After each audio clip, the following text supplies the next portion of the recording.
What happens when a beloved singer sits down for what should be a simple late-night interview, only to face the most shocking attack on live television? In just 35 seconds, Jimmy Kimmel would say something so outrageous, so completely out of line, that it would end his career and change everything we thought we knew about late-night television forever. The studio lights were blazing hot that Tuesday evening as Teddy Swims walked onto the Jimmy Kimmel Live set. The audience was buzzing with excitement. They loved Teddy. Everyone loved Teddy. His soulful voice and genuine personality had won over millions of fans worldwide.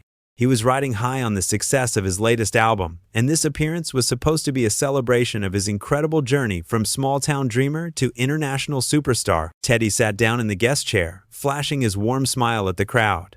He looked relaxed, comfortable, ready for what he assumed would be another friendly chat about his music and his life. The audience cheered loudly as Jimmy Kimmel introduced him. "Ladies and gentlemen, please welcome the incredibly talented Teddy Swims," Jimmy announced. His trademark grin spread across his face. But something felt different tonight. There was an edge to Jimmy's voice that the audience couldn't quite place. Teddy waved to the crowd, soaking in their love and support. "Thanks for having me, Jimmy. Great to be here," he said, settling into his chair. "So Teddy," Jimmy began, leaning forward slightly, "let's talk about your new album. It's doing really well, isn't it?" "Yeah, man, I'm so grateful," Teddy replied, his eyes lighting up. "The fans have been incredible. The response has been way beyond anything I could have imagined when I was just posting covers on social media." Jimmy nodded, but his smile seemed forced. "Right, social media. You know, some people might say that's not really paying your dues the traditional way. Some might call it taking shortcuts." The comment hung in the air for a moment. Teddy blinked, clearly caught off guard by the unexpected jab, but he handled it gracefully, like the professional he was. "Well, I think every path is different," Teddy said calmly. "I've been singing and performing for years. Social media just gave me a platform to reach people directly." Jimmy said, stroking his chin dramatically. "But don't you think real artists should have to struggle more? Should have to play dive bars for years and years before they get recognition?" The audience was starting to sense something was wrong. The energy in the room shifted. This wasn't the usual playful banter they expected from Jimmy Kimmel. Teddy maintained his composure, but you could see him processing what was happening. "I mean, I did struggle, Jimmy," Teddy said, his voice still steady. "I worked construction jobs to pay the bills while I was trying to make it. I played whatever venues would have me. Social media didn't make the journey easy. It just made it possible." Jimmy leaned back in his chair, and his expression grew colder. "You know what I find interesting, Teddy? You present yourself as this authentic, down-to-earth guy. But isn't it all just an act? This whole humble persona?" The studio audience gasped softly. This was completely out of nowhere. Teddy's face showed genuine confusion and hurt. He had come here expecting to talk about his music, his fans, his gratitude for his success. Instead, he was being attacked by someone he had never met before tonight. "I'm sorry, what?" Teddy asked, his voice quieter now. "I'm not sure what you mean by that." "Come on," Jimmy pressed, his voice getting sharper. "The whole backstory, the construction worker turned singer thing. It feels very calculated, very focus group tested, like someone told you that's what would sell records." Teddy sat forward in his chair, his hands clasped together. You could see him trying to understand why this was happening. The audience was completely silent now, watching this train wreck unfold in real time. "Jimmy, I'm genuinely confused right now," Teddy said, his voice carrying a mix of hurt and bewilderment. "That's just my life. That's what I did to survive while I was chasing my dream. Why would I lie about that?" "Because it's good marketing," Jimmy shot back.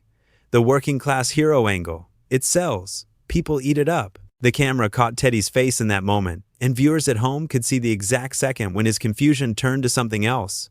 Not anger, exactly, but a quiet strength. He realized what was happening. This wasn't about his music or his success. This was about something much uglier. "You know what, Jimmy?" Teddy said, his voice calm but firm. "I came here tonight to talk about my album, to share my music with your audience. I didn't come here to defend my entire life story to someone who doesn't know me." The audience started to murmur, sensing that their beloved guest was being treated unfairly. Some people were actually starting to boo, which was almost unheard of during a Jimmy Kimmel taping. Jimmy seemed to feed off the tension. His eyes gleamed with something that looked almost predatory. "Oh, so now you're the victim? That's convenient." "I'm not playing victim," Teddy replied, his voice getting stronger. "I'm just asking why you brought me here if you were planning to tear me down. What's the point of this?" "The point," Jimmy said, leaning forward again, "is that people deserve to know who they're really listening to. whether you're genuine or just another manufactured product. Teddy shook his head slowly, still trying to process the surreal nature of what was happening. Jimmy, I don't know what I did to upset you, but this isn't fair. Your audience came here to have a good time, not to watch you attack someone for no reason. No reason? Jimmy's voice rose slightly. You want to know what the reason is? The entire studio held its breath. This was the moment when everything would change, when Jimmy Kimmel would cross a line that no professional should ever cross, especially not on live television. Teddy sat there, waiting for an answer that would shock him and everyone watching. The reason is simple, Jimmy continued, his voice dripping with disdain. You represent everything that's wrong with the music industry today. No talent, no substance, just a pretty face and a sob story. The audience gasped audibly. Several people could be heard saying, "Oh no," and "That's not right." Teddy's face went through a series of emotions, from shock to hurt to something that looked like pity for the man sitting across from him. Jimmy, Teddy said quietly, I don't know what's going on in your life right now, but this isn't you. This isn't the person your audience knows and loves. But Jimmy wasn't done. In fact, he was just getting started, and the worst was yet to come. Jimmy's eyes narrowed, and something dark flickered across his face. The studio lights seemed to cast harsh shadows as he prepared to unleash what would become the most shocking moment in late-night television history. You want to know what really bothers me about you, Teddy? Jimmy said, his voice taking on a tone that made everyone in the studio uncomfortable. It's not just that you're fake. It's that you're taking opportunities away from real artists who actually deserve them. Teddy's jaw dropped slightly. The accusation was so baseless, so cruel, that he struggled to find words. Jimmy, that's not how music works. There's room for everyone. My success doesn't take anything away from other artists. Doesn't it, though? Jimmy pressed, his voice getting louder. When record labels sign you instead of someone with actual talent? When radio stations play your songs instead of music that actually matters? The audience was getting restless now. People were shifting in their seats, some calling out, "Stop," and "Leave him alone." But Jimmy seemed oblivious to the reaction he was causing, or maybe he just didn't care anymore. Teddy took a deep breath, clearly trying to remain calm in the face of this bizarre assault. I think you're confusing success with taking something from others. Music isn't a zero-sum game. When any artist succeeds, it opens doors for more artists. Spare me the inspirational speech, Jimmy snapped. You know what I think? I think you know exactly what you are. I think you know you're a fraud, and you're hoping if you keep saying the right things, people won't notice. The words hit like a slap. Teddy sat back in his chair, genuinely stunned by the viciousness of the attack. For a moment, he just stared at Jimmy, as if trying to recognize the person sitting across from him. Why are you doing this? Teddy asked, his voice barely above a whisper. What did I ever do to you? Jimmy laughed, but it was a cold, bitter sound that made everyone in the studio cringe. You existed. You took up space that should have gone to someone who earned it. Jimmy, please, Teddy said, his voice stronger now. Your audience doesn't want to see this. These people came here to laugh, to have a good time. You're hurting them as much as you're trying to hurt me. For a split second, Jimmy's mask slipped. You could see something flicker in his eyes, maybe a moment of realization about what he was doing. But then it was gone, replaced by something even uglier. Don't you dare lecture me about my audience, Jimmy snarled. I've been doing this for decades. I know what people want to see. This isn't it, Teddy replied firmly. Look around, Jimmy. Look at their faces. This isn't entertainment. This is cruelty. Jimmy glanced at the audience, and for a moment, it seemed like he might come to his senses. People were visibly upset. Some were shaking their heads in disgust. Others looked like they might walk out. But instead of backing down, Jimmy doubled down on his attack. You know what your problem is, Teddy? Jimmy said, his voice dripping with contempt. You think you're special. You think because a bunch of teenagers follow you online that you're actually talented. Teddy's composure finally began to crack, not with anger, but with genuine sadness for what he was witnessing. Jimmy, I never claimed to be special. I just love music. I love singing. I'm grateful people connect with what I do. Grateful, Jimmy repeated mockingly. There's that humble act again. Do you practice that in the mirror? It's not an act, Teddy said, his voice getting emotional now. It's who I am. I grew up with nothing, Jimmy. Music saved my life. When I sing, when people connect with it, that means everything to me. It's real. Nothing about you is real, Jimmy shot back. Your whole persona is manufactured. Your team probably has a spreadsheet of relatable stories for you to tell. The audience was getting angry now. Really angry. People were standing up, some heading for the exits. Others were shouting at Jimmy to stop. The producers in the control room were frantically trying to figure out how to handle the situation. Teddy looked out at the audience, seeing their distress, and something shifted in his demeanor.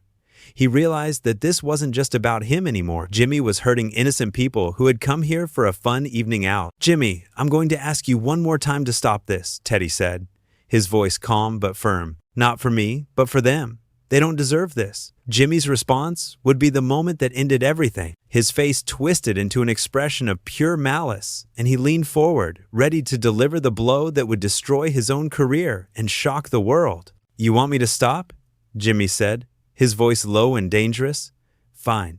Let me tell you what I really think about you and your pathetic excuse for a career." The studio fell silent. Even the audience members who were trying to leave stopped in their tracks. Everyone sensed that something terrible was about to happen. "You are nothing but a social media accident," Jimmy began, his words coming faster now, fueled by whatever demons had possessed him that night. "A talentless nobody who got lucky with an algorithm. Your voice is mediocre at best. Your songs are forgettable garbage. And the only reason anyone knows your name is because you figured out how to game the system." Teddy sat perfectly still, absorbing the vicious attack. His face showed hurt, but also something else. Strength, dignity, the kind of quiet power that comes from knowing who you are, regardless of what anyone else says. "You're not an artist," Jimmy continued, his voice rising to a near shout. "You're a marketing gimmick, a product designed to separate lonely people from their money. And the worst part is, you probably believe your own hype." The audience was in complete chaos now. People were booing loudly. Some were crying. Others were screaming at Jimmy to shut up. Security guards were moving through the crowd, trying to maintain order, but Jimmy wasn't finished. 20 years from now," he said, pointing his finger directly at Teddy's face, "no one will remember your name. Your music will be forgotten. You'll be a trivia question, if you're lucky. A cautionary tale about what happens when the internet decides to make someone famous who has no business being famous." Teddy finally stood up from his chair. Not in anger, but with the quiet dignity of someone who had heard enough. The audience cheered as he rose, supporting him against this unprecedented attack. "I think we're done here, Jimmy," Teddy said, his voice steady despite everything that had just happened to him. But Jimmy wasn't about to let him leave. Not yet. As Teddy began to walk away from the guest chair, Jimmy stood up too, his face red with anger and something that looked almost like desperation. "Running away?" Jimmy called after him. "That's perfect. That's exactly what I expected from someone like you." Teddy stopped walking and turned back around. The audience fell silent, waiting to see what would happen next. You could feel the tension in the air, thick and electric. "Someone like me?" Teddy asked, his voice quiet but carrying clearly through the studio. "What exactly does that mean, Jimmy?" Jimmy's mouth curled into a cruel smile. "You know exactly what it means. You and all the other internet celebrities who think they can just skip the line, bypass the people who actually worked for their success." "I did work for my success," Teddy replied, his voice getting stronger. "Every single day. The difference is I didn't tear other people down to get where I am." "Please," Jimmy scoffed. "You want to talk about tearing people down? Your entire career is built on tearing down the music industry, making a mockery of what real artistry looks like." The audience was getting louder now, but not in support of Jimmy. They were angry, disgusted by what they were witnessing. Some people were chanting, "Leave him alone," and "Stop this now." Teddy looked around the studio, taking in the chaos that Jimmy had created. When he spoke again, his voice was calm, but filled with disappointment. "Jimmy, I came here tonight as your guest. I came here with respect for you, for your show, for your audience, and you've turned it into this? Why?" For just a moment, Jimmy's facade cracked. You could see something vulnerable flash across his face, something that looked almost like regret, but then it was gone, replaced by an even more vicious expression than before. "You want to know why?" Jimmy said, his voice rising dangerously. "Because people like you make me sick. You get handed everything on a silver platter while real entertainers, real artists get ignored." "Nobody handed me anything," Teddy said firmly. "And even if they had, that wouldn't give you the right to treat me like this, or to ruin your audience's night." Jimmy laughed again, that same cold, bitter sound that had been haunting the studio all evening. "My audience? You think they care about you? They'll forget you existed by next week." The audience erupted at that. People were standing up, shouting, some actually walking out now. The loyalty Jimmy had built over years of late-night television was crumbling in real time, right before everyone's eyes. "They might forget me," Teddy said, his voice cutting through the noise. "But they'll never forget this.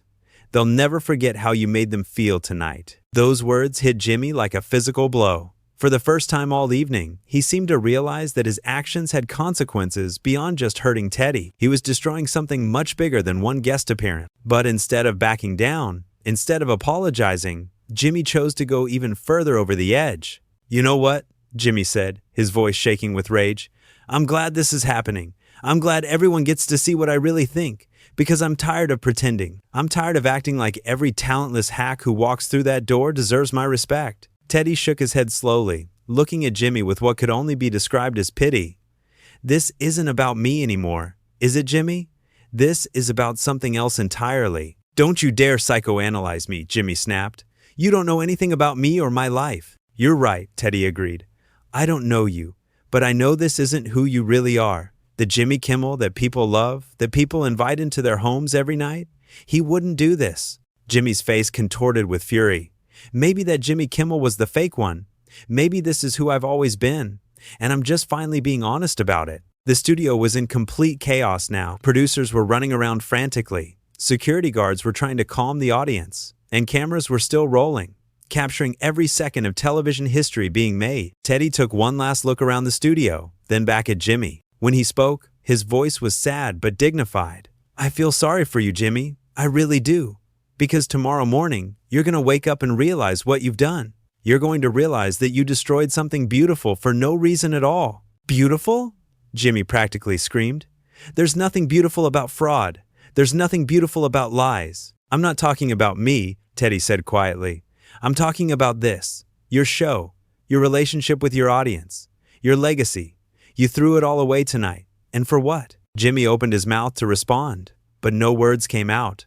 For the first time all evening, he seemed to understand the magnitude of what he had done. The studio lights suddenly felt too bright, the audience's anger too loud, the reality of his actions too overwhelming. But it was too late for second thoughts. Jimmy had already said too much, gone too far, hurt too many people. The damage was irreversible. Teddy began walking toward the exit again, moving slowly and with dignity despite everything that had happened. The audience began to applaud, quietly at first, then louder and louder until the entire studio was thundering with support for him. Jimmy stood there alone on his own stage, watching his career crumble around him, realizing that in trying to destroy someone else, he had actually destroyed himself. The applause wasn't for him anymore. It would never be for him again. As Teddy reached the edge of the stage, he turned back one final time. Jimmy was still standing there, looking lost and broken, surrounded by the wreckage of his own making. "I hope you find whatever it is you're looking for, Jimmy," Teddy said, his voice barely audible over the continued applause. "But I don't think you're going to find it by hurting people." And with that, Teddy Swims walked off the Jimmy Kimmel live stage, leaving behind a host who had just committed career suicide on live television, an audience that would never trust late-night television the same way again, and a moment that would be talked about for years to come. Jimmy stood alone in the spotlight, finally understanding that sometimes when you try to tear someone else down, you end up destroying yourself instead. The cameras kept rolling, capturing the exact moment when a television legend became a cautionary tale, all because he forgot that cruelty is never entertainment, and that some lines, once crossed, can never be uncrossed. The show that night ended not with laughter, but with silence. A heavy, uncomfortable silence that said everything about what had just transpired, and nothing good about the man who had caused it all.